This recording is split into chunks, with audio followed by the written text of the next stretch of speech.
ابھی ہم پھر ایک نان مسلم بھائی کی طرف چلتے ہیں جو سوال کرنا چاہتے ہیں. میرا نام سنجے ہے اور پروفیشن سے میں انجینئر ہوں.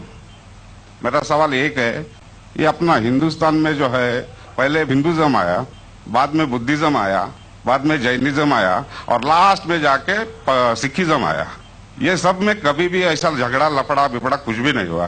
ادھر سے جتنا بھی آیا جیسا جوئش ہے، بعد میں کرسچنس ہے، بعد میں اسلام ہے، یہ تینوں میں 1400 سال ہونے کے بعد بھی ابھی تک کیوں لڑائی جھگڑے ہیں؟ پہلا سوال یہ ہے. دوسرا سوال، آپ جو ٹیررسٹ کا جو بھی کچھ ڈیفینیشن دیے وہ تو ٹھیک ہے، جان دے دو، مگر ٹیررسٹ لوگ اسلام کو بدنام کرتے. کچھ بھی ہو، آپ اس کے اگینسٹ یہ جو کام کر رہے یہ بہت اچھا ہے. دوسری بات، یہ ابھی جو عراق میں وہ اچھا کام نہیں کیے. کوئی بھی ہو، مسلمان ہو، ہندو ہو، ریلیجیس پلیسز کو ایسا نہیں کرنا چاہیے. ذرا برابر سے سوال. بھائی صاحب نے 2 سوال پوچھا ہے. پہلا سوال پوچھا ہے کہ ہندوستان میں پہلے ہندو دھرم آیا، ہندوازم آیا، پھر بدھزم آیا، پھر جینزم آیا، پھر سکھزم آیا، لفڑا جھگڑا نہیں ہوا. لیکن یہ جوڈائزم، کرسچینٹی، اسلام میں ہمیشہ جھگڑا ہے. کیوں؟ آپ شاید اپنے مذہب کے بارے میں نہیں جانتے. آپ نے مہابھارت پڑھی؟ مہابھارت پڑھی آپ نے؟ پوری مہابھارت میں جھگڑا ہی جھگڑا ہے.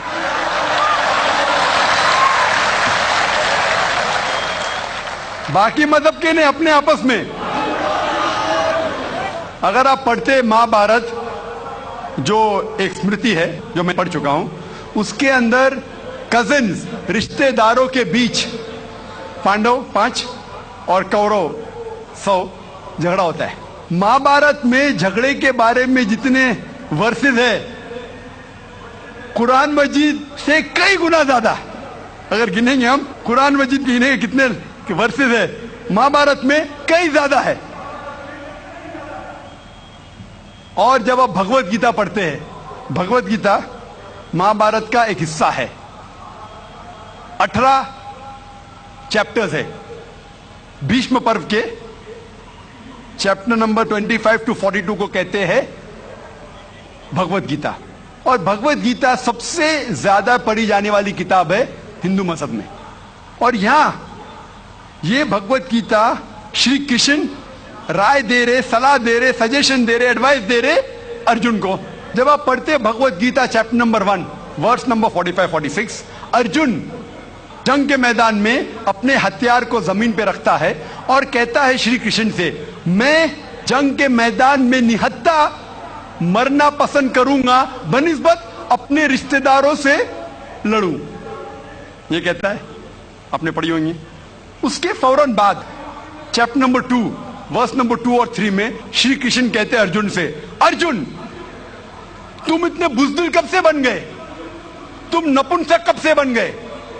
How have these impurities come in your heart? How have you become impotent? وہ کہتے ہیں کہ شتریہ کا دھرم ہے لڑنا. پھر ورس نمبر 31, 32, 33 میں کہتے ہیں وہ شتریہ خوش نصیب ہے جسے لڑنے کا موقع ملتا ہے. اگر آپ لڑیں گے تو آپ سورگ میں جائیں گے، لڑیں گے نہیں تو سورگ میں نہیں جائیں گے. کون کہتا ہے؟ شری کرشن ایڈوائس دیتے ہیں ارجن کو. اگر میں کہوں گا کہ آپ کے شری کرشن کہتے ہیں کہ رشتہ داروں کا قتل کرو، یہ شیطانی حرکت ہے. اگر میں کہوں گا کہ آپ کے ہندو مذہب کی کتاب میں سکھایا جاتا ہے کہ رشتہ داروں کا قتل کرو، یہ شیطانی حرکت ہے. وہ ہندو مجھ سے کہتا ہے لیکن یہ جنگ ہے حق اور باطل کے درمیان. میں بولا قرآن مجید میں بھی وہی لکھا ہے، حق اور باطل کے درمیان. میں جانتا ہوں ہندو مذہب میں یہ نہیں لکھا ہے کہ رشتہ دار قتل کرو، لیکن حق کے لیے لڑنا بھی پڑے، نو پرابلم. چاہے وہ آپ کے رشتہ دار ہو، چاہے وہ آپ کے والدین ہو، نو پرابلم. تو یہ شری کرشن کہتے ارجن سے.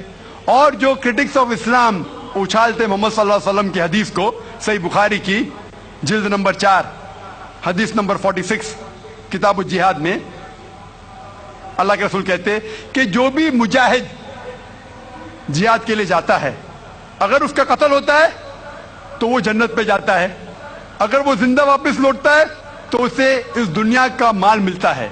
اکثر کرٹکس انکلوڈنگ ارون شوری اس حدیث کو اچھالتا ہے، کہتے کیسا مذہب ہے، لڑنے کو کہتا ہے، مر جاتے لڑائی میں تو جنت ملتی ہے، ورنہ اس دنیا کی دولت. اگر آپ بھگوت گیتا پڑھیں گے چیپٹر نمبر 2 ورس نمبر 37 اس میں شری کرشن کہتے ہیں ارجن سے، ارجن اٹھو اور لڑو، اگر آپ مر جائیں گے، قتل ہو جائیں گا، آپ جائیں گے سورگ میں، اگر زندہ واپس لوٹیں گے تو دنیا کی دولت ملیں گی. ہو بہو جو صحیح بخاری میں محمد صلی اللہ علیہ وسلم نے کہا وہی کہتے شری کرشن ارجن سے. مجھے لگتا ہے کہ ارون شوری نے بھگوت گیتا پڑھی نہیں، اگر پڑھی ہوتی تو اسلام کے خلاف نہیں لکھتے.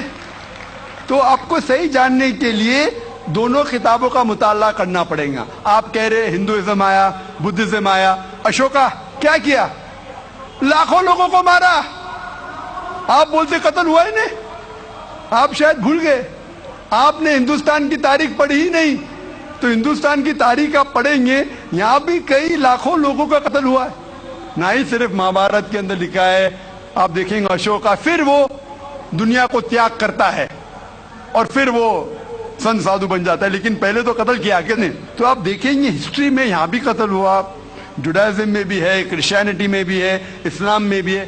جہاں بھی آپ دیکھتے کچھ جگہ جو جھگڑا ہوا، لڑائی ہوئی، وہ حق اور باطل کے درمیان، صحیح ہے. اور کئی جگہ آپ دیکھیں گے معصوم لوگوں کا قتل کیا گیا. آپ جانتے ہیں in the history of the world in the name of religion, مذہب کے نام پہ جو سب سے زیادہ قتل کیے وہ کروسیڈرز نے، عیسائیت کے نام پہ لاکھوں لوگوں کو قتل کیا عیسائیت کے نام پہ.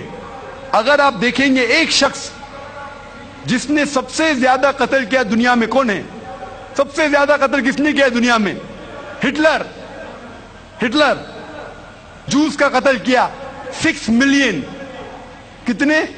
60 لاکھ لوگوں کا قتل کیا. میں یہ نہیں کہہ سکتا ہوں کہ عیسائیت غلط ہے. اگر ہٹلر نے 60 لاکھ یہودی کا قتل کیا، میں یہ نہیں کہہ سکتا ہوں کہ عیسائیت اور بائبل یہ سکھلاتی ہے. میں بائبل پڑھا ہوں، کیونکہ ہٹلر نے 60 لاکھ یہود کا قتل کیا، ہم عیسائیت کو دوش نہیں دے سکتے. لیکن میں جانتا ہوں کہ عیسائیت کے نام پہ جو ہولی وار کہا جاتا ہے، کروسیڈرز نے ہزاروں لوگ کو اپنے صرف مذہب کو کنورٹ کرنے کے لیے لاکھوں لوگ کا قتل کیا. تو آپ دیکھیں گے کئی تاریخ ہے، ہندوستان میں ہے، ہندوستان کے باہر بھی ہے، ہندوازم میں بھی ہے، بدھزم میں بھی ہے، آپ دیکھیں گے کرسچینٹی میں بھی ہے، اسلام میں بھی ہے. لیکن جب ٹکراؤ ہوتا ہے حق اور باطل کا، تو حق کے لیے باطل کے خلاف ہمیں لڑنا ضروری ہے. تو یہ آپ کی غلط فہمی ہے. آپ کا دوسرا سوال، کیا ٹیررسٹ لوگ نے، کچھ ٹیررسٹ لوگ نے اسلام کو بدنام کیا ہے، اور آپ نے کہا کہ ہم اچھا کام کر رہے ہیں، حق کو پھیلا رہے، امن کو پھیلا رہے. آپ کہتے ہیں کچھ حد تک صحیح کہتے، جیسے میں نے کہا کہ جو میڈیا جسے ٹیررسٹ کہتی ہے، وہ ٹیررسٹ کون سے ٹیررسٹ ہے وہ ہمیں جاننا ضروری ہے. کون سے ٹائپ کے ٹیررسٹ ہے، کہ وہ جو لوگ جو غلط کام کر رہے ہیں ان کے دل میں دہشت پیدا کرے تو صحیح قسم کے ٹیررسٹ ہے. جیسے بھگت سنگھ ٹیررسٹ تھا لیکن اچھا تھا.